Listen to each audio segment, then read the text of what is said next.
ایک موقع پر نبی پاک صلی اللہ تعالیٰ علیہ وسلم نے ارادہ فرمایا کہ حضرت علی کو اپنا نائب بنا کے مدینہ منورہ میں چھوڑ کے جایا جائے۔ محبوب کریم علیہ السلام جب بھی تشریف لے جاتے تھے تو کسی ایک کو نائب بنا کر مدینہ منورہ میں چھوڑ جاتے۔ حضرت عبداللہ ابن مختوم رضی اللہ تعالیٰ عنہ کو بھی ایک دفعہ حضور چھوڑ کے گئے تو ایک جنگ کے موقع پر محبوب نے حضرت علی شیر خدا سے کہا کہ آپ کو میں اپنا نائب بنا کے یہاں چھوڑ کے جاتا ہوں۔ یہاں لوگ جان چھڑاتے ہیں، کام کا جب وقت آتا ہے، میدان میں نکلنے کا وقت آتا ہے تو جان چھڑاتے ہیں، اور وہ کہتے ہیں کہ باقی سارے کام لے لو، جب وقت مشکل آئے تو پھر ہمیں کام نہ بتاؤ۔ اب مشکل وقت ہے، جہاد میں جانا ہے۔ حضرت مولا علی شیر خدا کرم اللہ تعالی وجہہ الکریم کو حضور نے فرمایا کہ اس دفعہ میرا ارادہ بنا ہے کہ تمہیں چھوڑ کے جاؤں۔ تو حضرت علی کو چھوڑ کے جایا جا رہا ہے، ان کو مدینے میں رہنا ہے، میدان میں نہیں جانا۔ عام آدمی کتنا پسند کرتا ہے کہ میں آرام سے رہوں گا، لیکن حضرت علی کو اتنا شوق تھا میدان جہاد کا، اتنی تڑپ تھی ان کے دل کے اندر کہ عرض کرنے لگے یا رسول اللہ صلی اللہ تعالیٰ علیہ وسلم، رو پڑے، کہنے لگے حضور ساری دنیا میدان میں جہاد کرے گی اور میں یہاں عورتوں اور بچوں کے پاس رہوں گا، میں یہاں عورتوں اور بچوں کے بیچ وقت گزاروں، حضور مجھے لے کے جائیں۔ تو وہاں بھی حضور نے محبت کی بات سمجھائی، فرمایا علی جب حضرت موسیٰ کوہ طور پہ گئے تھے تو اپنے بھائی جناب ہارون کو چھوڑ گئے تھے، تو تم بھی تو میرے لیے اسی طرح ہونا جس طرح موسیٰ کے لیے ہارون تھے۔ لیکن فرمایا یہ یاد رکھنا میرے بعد نبی کوئی نہیں، حضرت موسیٰ بھی نبی ہیں اور جناب ہارون بھی نبی ہیں علیہ السلام، لیکن وہ انہیں چھوڑ کے گئے تھے، میں تمہیں چھوڑ کے جا رہا ہوں۔ کہ ایک بات اپنے ذہن کے اندر بٹھانا کہ میرے بعد کوئی نبی نہیں آئے گا۔ تو ایک شخص تھا عمر بن عبد ود، 90 سال کا بوڑھا، لیکن جب تلوار لے کے میدان میں آتا تھا تو 1000 آدمی کے مقابلے میں لڑتا تھا، اور لوگ جگہ جگہ یہ کہتے تھے تو اس طرح ہے جس طرح عمر بن عبد ود لوگوں کو ڈراتا ہے، تو اس طرح ہو گیا۔ یہ اس کے ارد گرد کے لوگ اس کی مثالیں دیتے تھے۔ جنگ خندق جب ہو رہی تھی تو یہ مقابلے میں آ گیا، تو حضرت علی المرتضیٰ شیر خدا کرم اللہ تعالی وجہ الکریم بھی تشریف فرما تھے۔ اب پورے عرب کے اندر اس کے بارے میں یہ کہا جاتا تھا کہ اس سے نہ لڑو، وہ تو خونخوار ہے، وہ تو درندہ ہے، وہ تو جنگلی شیر کی طرح آتا ہے، وہ تو کاٹ کھانے کو دوڑتا ہے، اس سے کون لڑے۔ ایک خیال تھا، اور وہ پراپوگنڈا بعض اوقات اتنا زیادہ کسی کے بارے میں ہوتا ہے کہ میں بچے لوگ آتے ہیں نا بچہ دام کرانے کے لیے، تو کہتے ہیں پیر صاحب بڑا ضدی ہے، کسی کی بات نہیں مانتا، باقی بچے ٹھیک تھے، یہ تو بڑا ہی نالائق نکل آیا ہے۔ تو میں کہتا ہوں کہ آپ اس کے سامنے یہ والی باتیں نہ کریں، یہ پکا ہو جائے گا کہ میں ضدی ہوں۔ تو آپ ذہن بنا رہے ہیں اس کا کہ تو اس طرح کا ہے، ذہن بنا دیا لوگوں نے کہ عمر ابن عبد ود کے مقابلے میں کوئی نہیں آ سکتا۔ خندق میں یہ آیا، اس نے للکارا مسلمانوں کو، آؤ وہ تمہاری جنت کدھر ہے جس کے بارے میں تم کہتے ہو کہ ہم شہید ہوں گے، تو آؤ میرے مقابلے میں نکلو۔ جب اس نے پہلی دفعہ للکارا تو ابھی بات ختم نہیں ہوئی تھی کہ مولا علی تلوار لے کے اللہ اکبر کہتے کھڑے ہو گئے۔ حضور نے فرمایا بیٹھ جاؤ، حضرت علی پھر بیٹھ گئے۔ وہ پھر پکارا اٹھو کوئی میرے مقابلے میں، تو مولا علی شیر خدا پھر کھڑے ہو گئے، پھر کھڑے ہو گئے۔ حضور نے فرمایا بیٹھ جا۔ ایک شخص نے کہا علی یہ عمر بن عبد ود ہیں، فرمایا مجھے پتا ہے، نہیں سمجھے آپ بات، میں آپ کو سمجھا کے لایا ہوں پیچھے سے کہ پراپوگنڈا کرتے ہیں نا لوگ، ہو آگے نہ جانا، یہاں کرنٹ بڑا زیادہ ہے، وولٹیج بڑے سخت ہیں، تو آگے نہ بڑھنا۔ بھائی کیا ہو جائے گا، اٹھ باندھ کمر کیوں ڈرتا ہے، پھر دیکھ خدا کیا کرتا ہے۔ حضرت علی تیسری دفعہ اس نے کہا نا ہے کوئی، تو حضرت علی پھر اٹھے۔ اب تو رسول پاک صلی اللہ تعالی علیہ وسلم نے تھپکی دی۔ بعض جگہ یہ ہے کہ حضور نے خود تلوار تھمائی، سر پہ امامہ باندھا، اور حضور نے فتح یابی کی دعا فرمائی۔ حضرت علی گھوڑے پہ بیٹھے نکلے، اور جب اس کے سامنے گئے تو جا کے کہنے لگا میرا پتہ ہے۔ حضرت علی فرمانے لگے تو اپنا چھوڑ، میرا پتہ ہے تجھے، مجھے تو جانتا ہے۔ کہنے لگا میں 1000 کے مقابلے میں اکیلا لڑتا ہوں۔ حضرت علی شیر خدا فرمانے لگے پتہ نہیں تو کن سے لڑتا رہا ہے، جانے وہ کون ہے جن سے تو لڑتا رہا ہے، وہ کون 1000 تھے جو تیرے مقابلے میں آتے تھے، پتہ نہیں تو۔ کہنے لگا میرا نام میری ماں نے عمر بن عبد ود رکھا ہے۔ فرمایا چھوڑ تو، میری ماں نے میرا نام حیدر رکھا ہے۔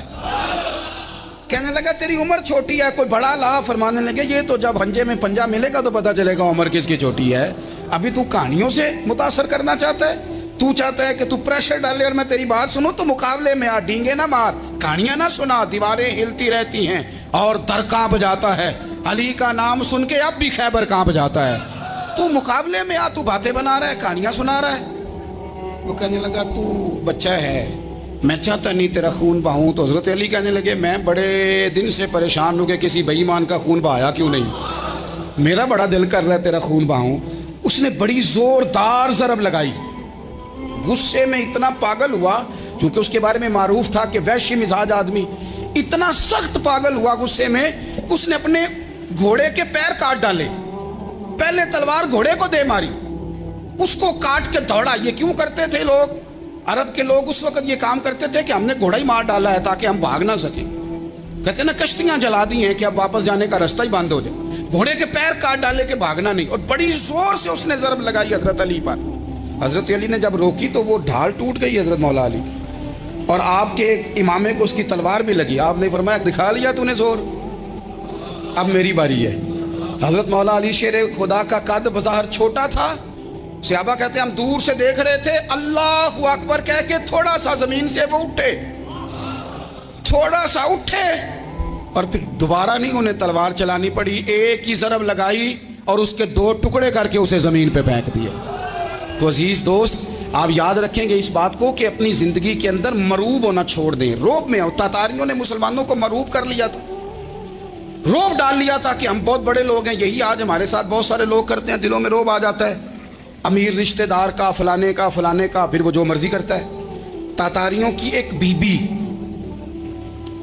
وہ کیا کرتی, وہ 9-10 مسلمان نوجوانوں کو سڑک پہ کھڑا کر جاتی, کہتی ادھر کھڑے ہونا, میرے آنے تک ہلنا نہ. جوان ہے لیکن روب ہے نا کہ یہ بڑے وحشی ہیں. اکیلی بی بی اندر جاتی, تلوار لے آتی, اور وہ کھڑے ہیں, وہ بھاگے بھی نہیں, اتنا ڈر گئے, ٹانگیں کانپ رہی, بھاگنے کی بھی جرت نہیں کر رہے. تسلی سے گئی ہے, تلوار لے کے آئی ہے, اور اس نے 9 جوان مسلمانوں کے گلے کاٹ دیے. اس روب سے نکلے باہر. نوجوانوں سے کہتا ہوں نکلو. اور جن لوگوں نے دنیا میں انقلاب برپا کیا وہ غریب گھروں کے تھے, وہ لوگ تھے کہ جو بظاہر کسی بڑے قبیلے سے نہیں تھے. آپ محنت کریں, تعلیم حاصل کریں, جد و جہد کریں, مشقت کریں, اپنی زندگی میں کچھ مقاصد کے حصول کے لیے آگے بڑھیں. اور اگر آپ کہیں کہ دائیں بائیں میرے فلاں آدمی مجھے یہ مشورہ دے رہا ہے, تو کچھ لوگ دنیا میں باتیں کرنے آئے ہیں, انہوں نے باتیں کرنی ہیں اور بڑا فائدہ ہوتا ہے, ان کو باتیں کر لینے دیں, ان کو کرتے رہنے دیں. کام کرنے والا بندہ کام کرتا ہے اور کرتا ہی چلا جاتا ہے, وہ منزل تک پہنچ جاتا ہے. تو حضرت علی کے مزاج میں دلیری ہے, ہمت ہے, ایک بات. اور دوسری بات دانائی, حکمت. یہ جو ہمارے فیصلے ہیں نا جذباتی, اور جناب آج فلانے نے یہ کہہ دیا تو میرا پروگرام یہ بن گیا, تو پھر کل کسی نے اور کچھ کہہ دیا تو میرا پلان اور بن گیا.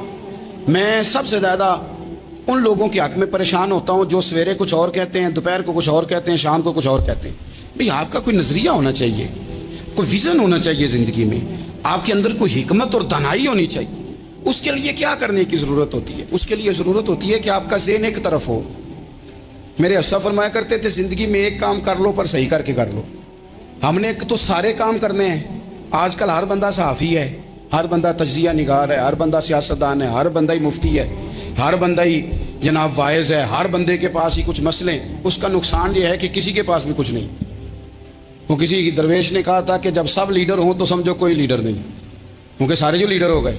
میرے عزیز ایک طرف ذہن کو رکھیں اور اپنے اس کام میں کمال پیدا کریں. حضرت مولا علی شیر خدا کو اللہ نے حکمت دی تھی. نبی پاک صلی اللہ تعالی علیہ وسلم کے صحابی حضرت عبداللہ ابن مسعود رضی اللہ تعالیٰ عنہ فرماتے ہیں, امام ابو نعیم نے لکھا ہے کہ حضرت عبداللہ ابن مسعود فرماتے ہیں نبی پاک صلی اللہ علیہ وسلم نے فرمایا اگر حکمت کے 10 حصے کیے جائیں نا, دانائی کے 10 حصے کیے جائیں, تو اس میں سے 9 حصے اللہ تعالیٰ نے حضرت علی کو عطا فرمائے, اور ایک حصہ باقی لوگوں کو ملا. دانا تھے, معاملہ فہم. کچھ بندے بڑے منافق قسم کے تھے, تو حضرت علی اذان ہو گئی تو وہ حضرت مولا علی شیر خدا کے پاس آ گئے. اذان ہو گئی, حضرت علی نے جماعت کرانی. ان کا خیال تھا کہ آج ہم نے جماعت لیٹ کرانی ہے کسی طریقے سے. ہم چونکہ زیادہ باتیں, میں دوستوں سے کہتا ہوں بہت زیادہ خبریں نہ دیکھا کرو, بہت زیادہ بھی چیزیں نہ سنا کرو. آپ تو میرے بھائی موبائل کے اندر چلے جائیں گے, پھر باہر کی دنیا تو اور ہے. تو تھوڑا باہر بھی نکلیں تصویروں سے, تھوڑا باہر بھی آئیں, دیگر معاملات بھی دیکھیں. ہمیں بڑے بڑے اچھے لوگ زندگی میں مل جائیں گے, لیکن ہم ان کے قریب نہیں جاتے. ہم دیکھتے نہیں کہ اصل بات کیا ہے, سنی سنائی چیزوں پر زیادہ گمان کرتے ہیں. اب حضرت علی چونکہ بڑے دانا تھے, مسلح پہ بڑھ رہے ہیں, جماعت کھڑی کرنی ہے, اللہ اکبر کہہ رہے ہیں. بندوں کا خیال تھا نماز لیٹ کرانی ہے. نے فٹافٹ حضرت علی سے کہا کہ حضور ذرا وہ جانور تو بتائیے گا کتنے ہیں جو انڈے دیتے ہیں. اور ذرا وہ بھی بتائیے گا جو بچے دیتے ہیں. یہ اب کتنے کو بندہ جانور گنے, آہستہ آہستہ بندہ شمار کرے. ہو بکری جو ہے وہ بچہ دیتی ہے, مرغی انڈا دیتی ہے, اور گائے جو ہے وہ بچہ دیتی ہے, اور بطخ جو ہے وہ انڈا دیتی ہے. بندہ تو یہ گننے لگ جائے. تو حضرت علی شیر خدا یہاں ہاتھ ہیں, فرمانے لگے گھر جا کے گن لینا. موٹی سی بات بتاتا ہوں, جن جانوروں کے کان باہر ہوتے ہیں وہ بچے دیتے ہیں, جن کے اندر ہوتے ہیں وہ انڈے دیتے ہیں. اللہ اکبر. نماز کی نیت باندھ لی تم گننا گھر جا کے. موٹی سی بات بتا دیتا ہوں. وہ صاحب کہتے ہیں میں حضرت علی رضی اللہ تعالیٰ عنہ کو الجھانے آیا تھا, میں خود بڑا الجھ گیا. یہ کیا ماجرا ہے, کیا معمہ ہے کہ دو فکروں میں انہوں نے بات کو سمیٹا اور کمال کر دی. کہنے لگے گھر جا کے گننا, یہاں ٹائم نہیں, نماز کا وقت ہے. بس جن کے کان اندر ہے نا وہ انڈے دیتے ہیں, اور جن کے باہر ہیں وہ جا کے حساب کرنا. آپ ڈھونڈ لیں, تلاش کر لیں, چلے جائیں ماہرین کے پاس, پر شیر خدا شیر ہی ہے. حضرت مولا علی کے جملوں میں کمال ہے. ان کی دانائی, ان کا تدبر, ان کی حکمت, ان کا فہم, ان کی فراست, ان کا کمال. ایک شخص بڑی دور سے آیا, اس نے کہا حضور مجھے نا لمبی باتیں یاد نہیں رہتی, 2 باتیں بس بتا دیں میں عمل کروں تو زندگی بن جائے, 2 باتیں. تو حضرت علی فرمانے لگے لمبی امیدیں نہ لگانا, لمبی امیدیں نہ لگانا, موت کا پتہ نہیں کب آ جائے.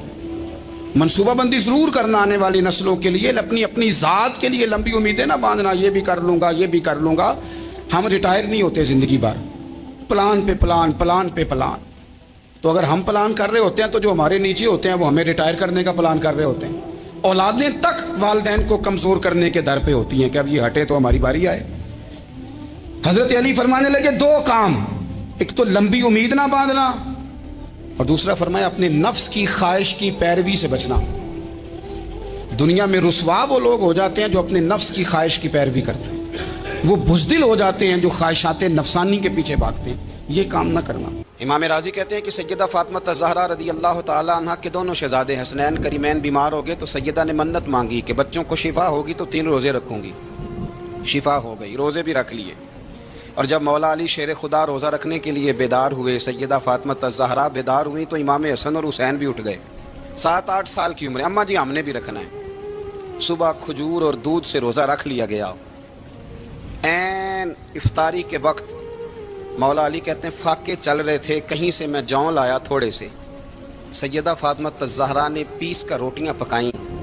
وہ وقت جو بڑا مشکل ہوتا ہے افطار کا, کہتے ہیں اس وقت جب کھانے کے لیے بالکل ہاتھ آگے بڑھنے لگے اور امید تھی کہ ابھی سیدنا بلال اللہ اکبر کہیں گے تو روزہ کھلے گا, لیکن ابھی چند ہی منٹ رہتے تھے کہ دروازے پر ایک فقیر نے صدا دی.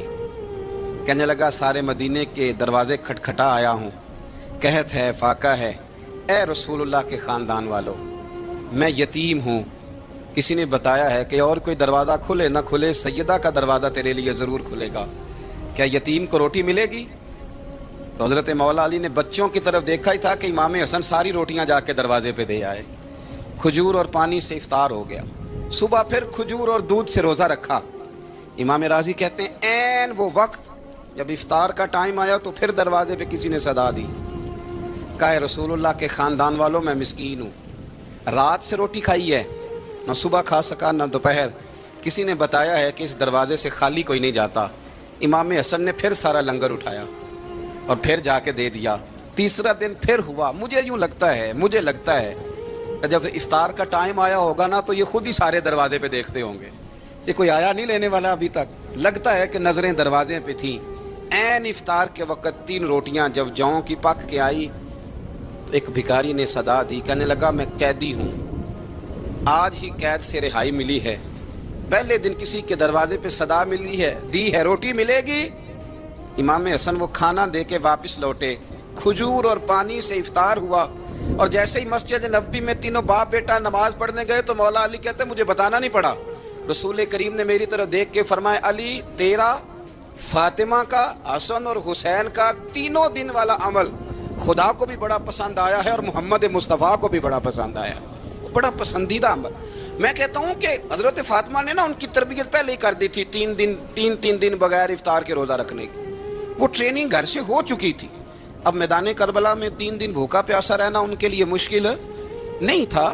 حضرت جناب سیدہ زینب بنت ابی رافع کہتی ہیں کہ سیدہ فاطمہ الزہرا نا ایک دن اپنے دونوں شہزادوں کو لے کے، جب حضور کی طبیعت مبارک بظاہر علیل تھی جس میں حضور کا وصال ہوا، دونوں شہزادے لے کے سیدہ فاطمہ نبی کریم کی بارگاہ میں گئی، کہنے لگی یا رسول اللہ میرے بچوں کو کچھ دیجئے سیدہ پاک۔ تو حضور اٹھ کے بیٹھ گئے، اس کندھے سے امام حسن کو لگایا اور اس سے امام حسین کو لگایا اور فرمایا فاطمہ یہ جو میرا حسن ہے نا اس کو میں اپنی ہیبت اور سرداری دیتا ہوں، اور فرمایا یہ جو میرا حسین ہے نا حسین کو میں اپنی جرت اور سخاوت دیتا ہوں، میرا حسین جرت مند ہوگا اور سخی ہوگا۔ داتا گانج بخش علی حجویری، امام الاولیاء، سید الاصفیاء، داتا صاحب کشف المعجوب میں فرماتے ہیں ایک دن نا امام حسین کے پاس ایک شخص آیا بڑی دور سے کچھ مانگنے کا، حضور کچھ دیجئے۔ وہ شخص کہتا ہے کہ میرا ظرف یہ تھا کہ 4-5 دینار ملیں گے، تو امام حسین فرمانے لگے تھوڑی دیر بیٹھ جا، رزق آ رہا ہے۔ تو امام حسین کو حکومت وقت کی طرف سے نا 5 تھیلیاں ملی جس میں ایک تھیلی میں 500 اشرفیاں تھیں، 5 تھیلیاں آئیں، لیکن اس کو آنے میں نا ذرا دیر ہو گئی۔ وہ 5 تھیلیاں جب آئی نا تو امام حسین اس کی طرف 5 تھیلیاں بڑھا کے نا، ذرا دیکھنا میری طرف غور سے، 5 تھیلیاں بڑھا کے نا تو فرمانے لگے میاں جتنا تجھے انتظار کرایا ہے نا اتنی ہم تیری حاجت پوری نہیں کر سکے، تو یہ نہ محسوس کرنا کہ حسین کے دروازے پہ بیٹھا بھی رہا ہوں تو ملا کیا ہے، یہ نہ محسوس کرنا۔ وہ شخص کہتا ہے جب میں نے وہ تھیلیاں کھولی اور پھر میری نظر امام حسین پہ پڑی تو میرے اندر سے آواز آئی اگر حسین ابن علی اتنے سخی ہیں تو محمد عربی کتنے سخی ہوں۔ اگر یہ معیار ان کا ہے، ان کا یہ معیار ہے، اور خود بھیک دیں خود ہی کہیں منگتے کا بھلا ہو، خود کہنے لگے جتنا انتظار کرایا ہے اتنی تیری مدد کر سکے۔ یہ سخاوت کا معیار تھا، یہ طریقہ تھا۔ ایک دفعہ سیدنا امام حسین رضی اللہ تعالیٰ عنہ کے گھر کے اندر نا 5000 دینار آئے، مسجد میں تھے، آپ کو 5000 دینار ملے تو امام زین العابدین کہتے ہیں کہ مسجد سے لے کر گھر آنے تک امام حسین نے 5 کے 5000 اللہ کے رستے میں خیرات کر دی۔ فرماتے میں نے کہا ابا جی 5 دینار کی گھر میں ضرورت تھی، مالاں والے سخی نہیں ہوندے تے سخیاں کل مال نہیں ہوندا، ایتھے اوتھے دوویں جہانی سخی کنگال نہیں ہوندا۔ کہا ابا جی 5 دینار کی گھر میں ضرورت تھی، تو کہتے ہیں مجھے فرمانے لگے بیٹا یہ جن کو میں نے دیا ہے نا یہ گھر کے لیے ہی دیا ہے، یہ گھر کے لیے ہی دیا ہے، جن کو دیا ہے تمہارا کیا خیال ہے یہ باہر خرچ ہوا ہے، یہ گھر کے لیے ہی ہے۔ اس لیے کہ جب انسان دوسروں پر شفقت کرتا ہے تو اللہ اس کے گھر پہ رحمت فرماتا ہے۔ امام حسین کے مزاج میں پہلی بات میں نے ذوق عبادت کی عرض کی، دوسری بات عرض کر رہا ہوں کہ صحابہ حضرت اسامہ بن زید بڑے پیارے ہیں میرے نبی کریم کے، بڑے پیارے۔ حضرت اسامہ بن زید کے بارے میں سیدہ عائشہ صدیقہ فرماتی ہیں ان کے ناک سے اگر رینٹھ نکلتی تھی تو اللہ کے رسول اپنے دستے مبارک سے صاف کر دیتے تھے، اور سرکار فرماتے تھے کہ اگر اسامہ لڑکی ہوتا نا، ان کے غلام کے بیٹے تھے حضرت زید بن عامر، اگر یہ لڑکی ہوتا میں اسے زیور پہناتا۔ بڑے پیارے تھے، لیکن جب ان کا آخری وقت آیا نا تو 60,000 دینار کا قرضہ تھا، رشتہ داروں سے کہا، دوستوں سے کہا، یاروں سے کہا، پر قرض ادا نہیں ہو رہا تھا۔ حضرت اسامہ بن زید کہتے ہیں بڑا پریشان تھا۔ جب حد ہو گئی نا تو حضرت اسامہ بن زید فرمانے لگے جاؤ کوئی حسین ابن علی کو خبر کرو، ان سے کہو میں نا غلام ہوں آپ کے نانا کا، مقروض دنیا سے چلا گیا تو کیا بنے گا۔ امام حسین کو خبر ملی تو دوڑے آئے۔ لاجپال اس پیر کو نہیں کہتے جو تگڑا نذرانہ لے کے تو ماتھا چوم لے، لاجپال تو اس کو کہتے ہیں کہ جب ضرورت پڑے تو وہ سر پہ موجود ہو۔ حضرت سیدنا امام حسین تشریف لائے تو جناب اسامہ بن زید رو پڑے، کہنے لگے حضور میں نے نا غلامی کی ہے آپ کے نانا کی، اور اس غلامی پہ ناز ہے، اب 60,000 دینار کا قرضہ لے کے دنیا سے جاؤں گا تو میری قبر پہ بوجھ رہے گا۔ امام حسین خادم کو بھی کہہ سکتے تھے جاؤ گھر پیسے پڑے ہیں لے آؤ، امام حسین خود گئے، چادر اوڑھ کے تو اس کی اوٹ میں بکل میں 60,000 دینار چھپا کے لائے، اور جناب اسامہ بن زید کے سامنے رکھ کے کہنے لگے اسامہ یار پیسے رات کو ہی آئے تھے، میں سوچ رہا تھا مجھے تو ضرورت نہیں، اللہ نے کس کا نصیب میرے گھر میں بھیج دیا ہے، مجھے تو حاجت ہی نہیں تھی، اب پتہ چلا پیسے تیرے تھے، اللہ نے حسین کی ڈیوٹی لگائی ہے کہ جا کے دے آ۔ حضرت اسامہ بن زید رو پڑے، فرمانے لگے اللہ آپ کو بہترین صلہ عطا فرمائے۔ امام بڑا ہی پیار کرتے تھے، گھوڑے پہ جا رہے تھے، کچھ فقیر غریب لوگ بیٹھ کے روٹی کھا رہے تھے، کہاں رہے تھے سڑک کے کنارے، تو امام زین العابدین فرماتے ہیں کہ جب امام حسین گزرے تو انہوں نے آواز دی حضور دل کرتا ہے ہمارے ساتھ بیٹھ کے روٹی کھائیں، کائنات کے مالک و مختار کے نواسے اور دنیا کے سب سے بڑے شہزادے گھوڑے سے اترے اور غریبوں کے ساتھ سڑک پہ بیٹھ گئے، روٹی کھانے لگے اور دیر تک کھاتے رہے، اور جب فارغ ہو گئے تو فرمانے لگے کھانے کی ضرورت بھی نہیں تھی، حاجت بھی نہیں تھی، پر تم نے آواز دی تو دل رکھنے کو بیٹھ گیا تھا، اگر اجازت دے تو چلا جاؤں۔ یہ مزاج تھا، یہ طبیعت تھی۔ آپ کے ایک بھائی ہیں چھوٹے، حضرت محمد بن حنفیہ نام ہے، حضرت مولا علی شیر خدا رضی اللہ تعالیٰ عنہ کی دوسری بیوی سے۔ ایک دن حضرت امام حسین ان کے گھر میں بیٹھے تھے تو کسی بات میں اختلاف رائے ہو گیا، تو امام علی مقام ناراض ہو گئے، فرمایا آج کے بعد تیرے گھر نہیں آؤں گا، رومال اٹھایا چلے گئے۔ لوگوں نے حضرت محمد بن حنفیہ رضی اللہ تعالیٰ عنہ سے کہا حسین تو ناراض ہو گئے، کبھی نہیں آئیں گے۔ آپ فرمانے لگے بھائی تمہارا ہے کہ میرا؟ جی بھائی تو آپ کے ہیں۔ فرمایا اگر کہو تو چند منٹوں میں حسین واپس آئے۔ جناب ناراضگی ہو گئی ہے۔ فرمایا ناراضگی ہوئی ہے پر میں اس کے دل کی نرمی کو تو جانتا ہوں، اس کے مزاج کے اندر جو محبت ہے اس سے تو ابھی آئے۔ کہا جناب وہ کیسے؟ فرمانے لگے دیکھنا ذرا۔ تو امام حسین نے خط لکھا، حضرت محمد بن حنفیہ نے رکا لکھا، کہنے لگے حسین میرے باپ کا نام بھی علی ہے اور آپ کے باپ کا نام بھی علی ہے، پر ایک فضیلت ایسی ہے جس میں آپ کا مقابلہ نہیں کر سکتا، وہ یہ ہے کہ آپ سیدہ فاطمہ الزہرا کے لال ہیں، اب محمد مصطفیٰ علیہ السلام کے نواسے ہیں۔ کہنے لگے بھائی جان آپ نے نانا جان کی وہ حدیث تو سنی ہوگی کہ دو لوگ ناراض ہو جائیں تو جو صلح پہلے کرے جنت میں پہلے جائے گا۔ فرمانے لگے دل میرا کر رہا تھا کہ پہلے صلح کر لوں، لیکن پھر بڑے بھائی کو پشت کروں گا جنت میں جاتے ہوئے، یہ بھی تو بے ادبی ہے نا۔ اب خط میں نے لکھ دیا ہے، آپ کا جو ارادہ ہو۔ امام حسین نے خط پڑھا تو آنکھوں میں آنسو آ گئے، پھر سے رومال اٹھایا۔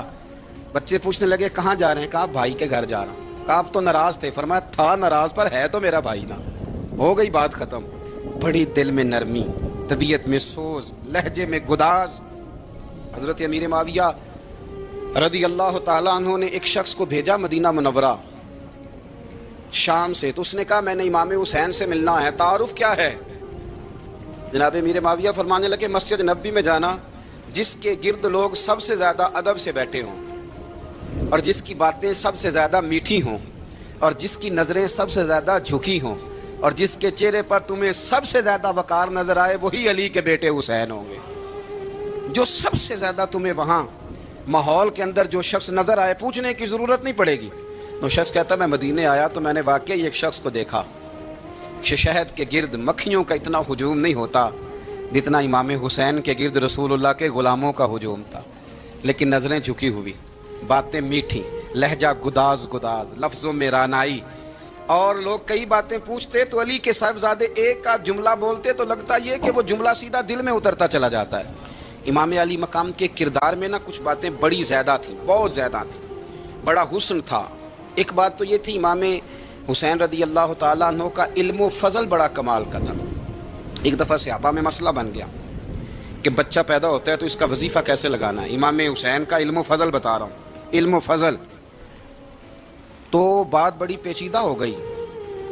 حضرت عبداللہ ابن زبیر کے پاس لوگ آئے، کہنے لگے کہ آپ بڑے صاحب علم و فضل ہیں، آپ نے حضور علیہ الصلوۃ والسلام کے ساتھ وقت گزارا ہے، تو مسئلے کو حل کریں کہ بچہ پیدا ہونے کے بعد حکومت اگر وظیفہ لگائے گی تو کب لگائے گی؟ جب بحث طول پکڑ گئی، مسئلہ حل نہیں ہوتا تھا، تو حضرت عبداللہ ابن زبیر کہنے لگے ہم سے نہیں حل ہوگا، ایک بندہ ہے جس کے سینے میں رسول اللہ صلی اللہ تعالیٰ علیہ وسلم کے نور نبوت کا فیضان ہے، وہ یہ مسئلہ حل کریں گے۔ تو کہا وہ کون سے؟ آپ فرمانے لگے جب ہم سے مسائل حل نہیں ہوتے تو ہم ان کے علم سے فائدہ اٹھاتے ہیں۔ کہا کون ہے؟ کہا جناب امام حسین۔ تو لوگ حضرت امام حسین کے پاس گئے، کہا حضرت یہ ایک مسئلہ الجھ گیا ہے کہ بچہ پیدا ہو تو وظیفہ کب لگانا ہے؟ فرمایا الجھنے والی بات ہی کوئی نہیں، پیدا ہونے کے بعد جب وہ پہلی دفعہ آواز نکالے تو اس کا وظیفہ لگا دو۔ اس کا مطلب یہ ہے کہ وہ دنیا میں آ گیا ہے، اس نے اپنے آنے کا اظہار کر دیا ہے، اعلان کر دیا ہے، اب اس کا وظیفہ لگا دو۔ تو اس پر پھر صحابہ کا اتفاق ہو گیا۔ امام حسین کے علم سے، فضل سے لوگ فیض اٹھاتے تھے۔ حضرت سیدنا امام حسین کی شہادت کے بعد حضرت عبداللہ ابن زبیر رضی اللہ تعالیٰ عنہ نے قاتلان حسین سے خطاب کیا اور فرمانے لگے اللہ کی قسم تم نے اس شخص کو شہید کیا ہے جو راتوں کو لمبے لمبے قیام کرتا تھا، اور تم نے اس شخص کو شہید کیا ہے جس سے میں دن میں جب بھی ملتا تھا تو وہ روزے سے ہوتا تھا۔ تم نے اس شخص کو شہید کیا جو قائم اللیل تھا، صائم الدہر تھا، اس شخص کو تم نے شہید کیا۔ آپ کو پتہ ہے کہ میدان کربلا میں جب 9 محرم کو ابن سعد نے امام حسین سے کہا کہ جنگ کرو اگر یزید کی بیعت نہیں کرنی، تو امام حسین نے فرمایا ایک رات کی مہلت دے دو، ایک رات کی مہلت دے دو۔ حضرت امام زین العابدین کہتے ہیں میں نے اپنے والد گرامی سے عرض کی کہ ابا جی آپ جہاد سے دور جانے والے تو ہیں نہیں، آپ تو جہاد سے پیار کرنے والے، اور یہ بھی پتہ ہے مجھے کہ یہ جنگ اب ہو کے رہے گی، تو ایک رات کی مہلت لینے کا معنی کیا ہے؟ بھئی کل بھی لڑنا ہے اور رات بھی لڑنا ہے، تو ابا جی ایک رات کی مہلت۔ تو سیدنا امام حسین رضی اللہ تعالیٰ عنہ فرمانے لگے بیٹا رات کی مہلت اس لیے لی ہے کہ میں آج رات کھل کے اپنے رب کی عبادت کر لوں، میں استغفار کر لوں، میں لمبے سجدے کروں۔ اور کہا زین العابدین تو جانتا ہے نا کہ مجھے نماز سے، تلاوت سے، دعا سے اور استغفار سے بڑا پیار ہے۔ رسول کریم علیہ السلام نے فرمایا، جامع ترمذی میں موجود ہے، فرمایا میں جا رہا ہوں پر تمہیں دو بڑی بھاری بڑی وزنی چیزیں دے کے جا رہا ہوں، صحیح ستہ کی روایت، دو وزنی چیزیں تمہارے بیچ چھوڑ کے جا رہا ہوں، اگر ان کو تھام کے رہو گے تو کبھی گمراہی تمہارے پاس نہیں آئے گی۔ یا رسول اللہ وہ کون کون سی؟ فرمایا ایک اللہ کی کتاب دے کے جا رہا ہوں اور دوسرا اپنا خاندان دے کے جا رہا ہوں۔ اگر اہل بیت نبوت کو تھامے رہو گے، ہمارے بزرگوں نے لکھا ہے کہ یہ جو حضور نے کتاب اللہ اور پھر اپنی اہل بیت کا تذکرہ فرمایا، تو اس کا مطلب یہ ہے کہ تھیوری دیکھنی ہوئی تو قرآن دیکھنا، اور پریکٹیکل دیکھنا ہوا تو علی اور فاطمہ کو دیکھنا، حسن اور حسین کو دیکھنا، ان کو دیکھنا۔ نبی کریم علیہ الصلوۃ والسلام کے اہل بیت منارہ نور ہیں، ان کی محبت، ان کا پیار کیوں بھلا؟ اس لیے کہ یہ وہ خوبصورت لوگ ہیں جن کو خود میرے نبی پاک نے تراشا ہے، ان کی سیرت میں جتنے رنگ ہیں وہ رسول کریم نے خود بھرے ہیں، ان کی ایک ایک بات کا خیال نبی پاک نے رکھا ہے، حضور نے از خود انہیں اپنی صحبت عطا کی ہے۔ زیادہ دور نہیں تھا سیدہ فاطمہ کا گھر، مسجد نبوی کے ساتھ تھا، اللہ کے رسول دن میں 2 دفعہ جایا کرتے تھے، پھر بھی کبھی کبھی فرماتے فاطمہ میرا دل کرتا ہے آج میں رات تیرے گھر میں قیام کروں، تو سیدہ فاطمہ الزہرا فرماتی ہیں کہ آمنہ کے لال اس طرح بھی میرے گھر میں قیام کرتے تھے کہ حضور چارپائی پہ لیٹتے تھے تو ایک کندھے پہ امام حسن کا سر ہوتا تھا اور دوسرے پہ امام حسین کا سر اقدس ہوتا تھا، اور فرماتی ہیں رات کو کبھی حسنین کریمین دودھ مانگتے تو میں اٹھتی دودھ دینے کے لیے، تو حضور فرماتے لیٹ جاؤ آج میرے ساتھ سوئے ہیں تو دودھ بھی میں ہی پلاؤں گا، تو محبوب اٹھتے ان کے لیے دودھ لاتے برتن سے نکال کے، حضور نے انہیں وقت دیا اور پھر ان کی چھوٹی چھوٹی چیزوں کا خیال رکھا۔ صحیح بخاری میں موجود ہے، تربیت پر توجہ دی۔ امام حسین تشریف لائے، ابھی عمر مبارک 7 سال کے قریب تھی، مسجد نبوی میں صدقے کی کھجوروں کا ڈھیر لگا ہوا تھا۔ چھوٹا بچہ جو ہوتا ہے نابالغ، اس پر شریعت کے احکامات نہیں آتے، صدقے کی کھجوروں کا ڈھیر تھا مسجد نبوی میں۔ یہ تربیت ہے، یہ ٹریننگ ہے جو اللہ کے محبوب نے خود انہیں عطا فرمائی۔ صدقے کی کھجوروں کا ڈھیر تھا، امام حسین حضور کے ساتھ آئے تو امام علی مقام نے نہ ایک کھجور اٹھا کے منہ میں رکھ لی۔ شارحین نے لکھا ہے لگتا یہ ہے کہ کئی دنوں کی بھوک تھی، کیونکہ یہ فاقہ اہل بیت کا بڑا محبوب ہے، مجبور نہیں تھے، وہ تو خزانوں کے مالک تھے، پر غریبوں سے محبت کی وجہ سے فاقے کیا کرتے تھے، یہ ان کی پسند ہے فاقہ کرنا۔ تو ایک کھجور امام علی مقام نے رکھ لی تو اللہ کے رسول نے گلے میں انگلی ڈال کے نکال دی، تو فرمایا حسین یہ صدقہ ہے، یہ میری اہل بیت کے لیے درست نہیں ہے۔ حضور نے خود تربیت کی، اور پھر سیدہ فاطمہ الزہرا نے نا اپنے بچوں کو تراشا، ان پر محنت کی۔ میں اکثر گزارش کرتا ہوں دوستوں سے، میں کہتا ہوں کربلا کا واقعہ کوئی حادثاتی نہیں ہے، اس کے پیچھے پوری ایک لاجک ہے، اس کے پیچھے پورا ایک فلسفہ ہے۔ ایسے ہی کوئی آدمی 3 دن بھوکا پیاسا رہ سکتا ہے؟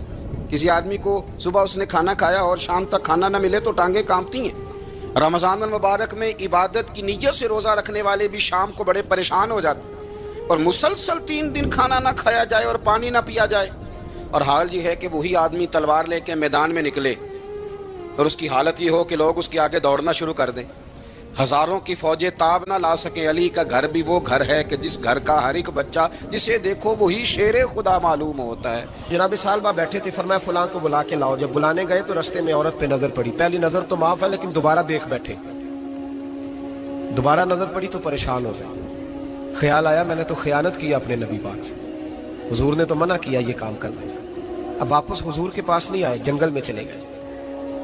ابن قدامہ نے کتاب التوابین میں اس روایت کو لکھا ہے، کہتے 40 دن وہ پہاڑوں میں روتے رہے کہ یا اللہ مجھ سے غلطی ہو گئی۔ کتنے دن؟ اب ہمارا شغل ہے، اس کو لوگ گناہ ہی نہیں سمجھتے، بدنگاہی تو کوئی گناہ ہی نہیں، اب تو یہ شغل ہے۔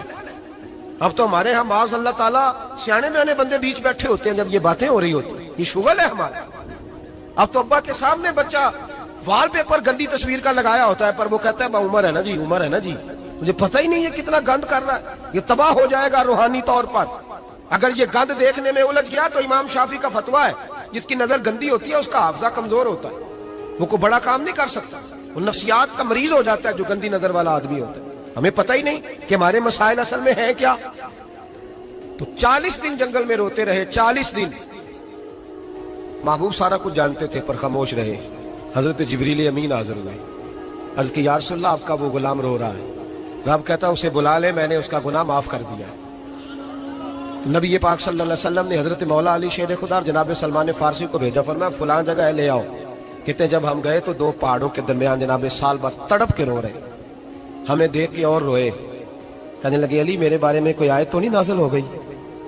تو کہا نہیں، چل حضور نے بلایا ہے۔ کہا اچھا حضور کہتے کیا تھے، فرماتے کیا تھے؟ کہا پتہ نہیں لیکن بلایا ہے۔ کہتے جب ہمارے ساتھ چلنے لگے مسجد نبی قریب آئی تو کہنے لگے علی بہت بڑا گناہ کر بیٹھا ہوں، نظریں میلی ہو گئی، وضو نہیں آنکھوں کا، مجھے ڈائریکٹ نہ لے کے جاؤ حضور کے پاس، جب نبی پاک نماز کی نیت باندھ لینا پھر میں جاؤں گا، میں پیچھے کھڑا ہو جاؤں گا حضور کے، میری طبیعت میں حوصلہ نہیں۔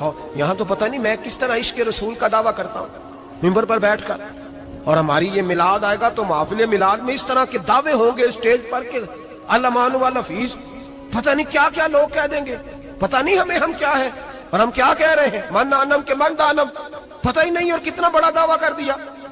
کہ میرے اندر طاقت نہیں سامنا کر دے۔ مولا علی فرماتے ہیں جب حضور نے مغرب کی نماز کی نیت باندھی تو انہوں نے بھی پیچھے نیت باندھ لی۔ اتفاق کی بات یہ کہ حضور نے پہلی رکعت میں سورہ انفطار پڑھنی شروع کر دی، اذا السماء انفطرت واذا الکواکب انتصرت واذا البحار فجرت۔ کہتے ہیں جب محبوب اس آیت پہ پہنچے نا کہ یا ایھا الانسان ما غرک بربک الکریم، اے انسان تجھے کس چیز نے دھوکے میں ڈال دیا، حالانکہ تیرا رب تو بڑا ہی کرم کرنے والا ہے، تو کس طرح کسی اور کے دھوکے میں، بربک الکریم، اور ضمیر واحد ہے، میں تفسیر پہ نہیں جاتا، کہا تیرا اپنا رب، بربک تیرا اپنا رب، تیرا رب تو بڑا کریم ہے، تو پھر بھی کہیں اور چلا گیا۔ جب یہ آیت سنی تو پیچھے چیخ ماری، بے ہوش ہو کے گر گئے، گھر والے گھر لے گئے، نماز مکمل ہوئی تو حضور نے فرمایا کیا ہوا؟ عرض کی حضور وہ تو رو پڑے تھے، گھر لے گئے، محبوب پیچھے گئے تو بے سود پڑے، تیز بخار ہو گیا۔ نبی کریم سرہانے بیٹھے اور ان کی گردن کو اٹھا کر سر کو گود میں رکھا، اور جب بالوں میں دست مبارک پھیرا تو آنکھیں کھول دی، اور جھٹ سے اپنا سر زمین پہ رکھ کے کہنے لگے حضور میں اس قابل نہیں کہ آپ کی گود میں میرا سارا ہے، اس قابل نہیں، بڑا مجرم ہوں۔ تو محبوب نے فرمایا تجھے مبارک ہو، رب نے تجھے معاف کر دیا ہے، اللہ بھی راضی ہے، میں بھی راضی ہوں۔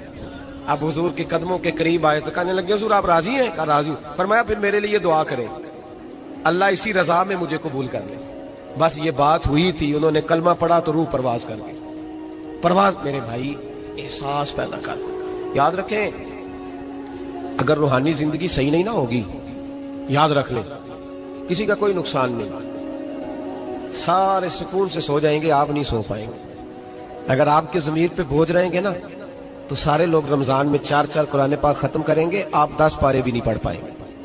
اگر آپ اپنے آپ کو صحیح نہیں کریں گے، روحانی زندگی بحال نہیں ہوگی، تو یاد رکھنا بڑا اپنا آپ سارا کچھ سجا کے ظاہراً بڑے پرہیزگار بن کے بھی اپنے ضمیر کی عدالت میں فیصلہ اپنے حق میں نہیں کرا پائیں گے۔ تجوریوں سے مال بھرا ہوا ہوگا لیکن گھر میں سکون نام کی چیز ڈھونڈنے سے نہیں ملے گی، اس لیے کہ الا بذکر اللہ تطمئن القلوب، اللہ کی ذات سے جڑ جانے سے دل کو سکون ہوتا ہے۔ کیا بہت بڑی سزا نہیں مالک کی کہ انسان سارا کچھ کرے، فارغ ٹائم ہو تو وہ ٹی وی دیکھے؟ کیا بہت بڑی سزا نہیں کہ 3 مہینے کی چھٹیاں بھی اسے ہوں لیکن وہ 1 سپارہ قرآن پاک نہ پڑھ سکے؟ وہ گپے مارنے بیٹھے تو 6 گھنٹے لگا دے اور تسبیح دی جائے تو 10 منٹ میں بس ہو جائے، درود پڑھا ہی نہ جائے، یہ سزا نہیں؟ کیا یہ کم سزا ہے کہ وہ دنیا دراز پہ گھوم آئے لیکن مسجد میں جائے تو اسے کچھ بنے؟ کیا سزا نہیں؟ اللہ سے معافی مانگے، مل کے اس کے حضور استغفار کریں، باطن کی زندگی آباد کرنے کی کوشش کریں، چھوڑ دے بن کے بیٹھنا، آگے آگے بڑھنا، اپنے آپ کو شمار کرنا۔ ہم تو میلاد کی جلسوں میں بھی بڑی کرسی تلاش کرتے ہیں، ہم تو دینی محفلوں میں بھی کوشش کرتے ہیں کوئی ہمارا نام لے کے، صحیح نام لے کے پکارے۔ کوئی، میں میاں چنو میں تھا کل مغرب میں، تو ایک صاحب کہنے لگے ولی کامل، میں نے بعد میں ان سے کہا کہ آپ کو پتہ ہے میں کیا ہوں؟ اتنا بڑا دعویٰ میرے حق میں آئندہ نہ آپ کریں، اور مت سمجھے کہ آپ تھوڑے اچھے برے جملے استعمال کریں گے تو میں خوش ہوں گا. میں جو ہوں نا میں اس کے اندر بڑا مطمئن ہوں، میں اس سے آگے نہیں بڑھنا چاہتا. پتہ سارا ہے سردار نو کیتیاں دا، پتہ سارا ہے سردار نو کیتیاں دا، ایدہ پردہ چپایا ہی تیرا پلا ہو سی. وہ بو علی سینہ سے سنیں جی سنیں، بو علی سینہ سے کسی نے کہا تھا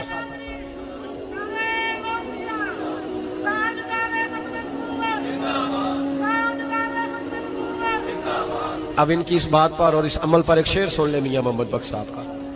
میاں صاحب کہا کرتے تھے جتن جتن ہر کوئی کھیڑے تو ہارن کھیڑ فقیرہ. جتن جتن یہ تو ساری دنیا کرتی ہے نا کہ میں جیتنے جا رہا ہوں. کہتے ہیں جتن جتن ہر کوئی کھیڑے، جتن جتن ہر کوئی کھیڑے تو ہارن کھیڑ فقیرہ. جتن دا مل کوڈی پیندا ہی ہارن دا مل ہیرا. جتن دا مل کوڈی. بو علی سینہ سے کسی نے کہا کہ کیا محسوس کرتے ہو آج کل کچھ حالات بہتر ہے؟ تو بو علی سینہ چونکہ حضرت ابو الحسن خرقانی کے مرید تھے، ہاں سائنسدان ہونے کے ساتھ ساتھ صوفی تھے، درویش تھے. تو بو علی سینہ کہنے لگے کیا کہتے ہو، حالات کس طرح کے؟ کہنے لگے مجھے اپنے گناہوں کا پتہ ہے، اتنے بڑے گناہوں کے باوجود میری پردہ دھری نہیں ہو رہی، یہ تھوڑا انعام ہے اللہ تعالیٰ کا.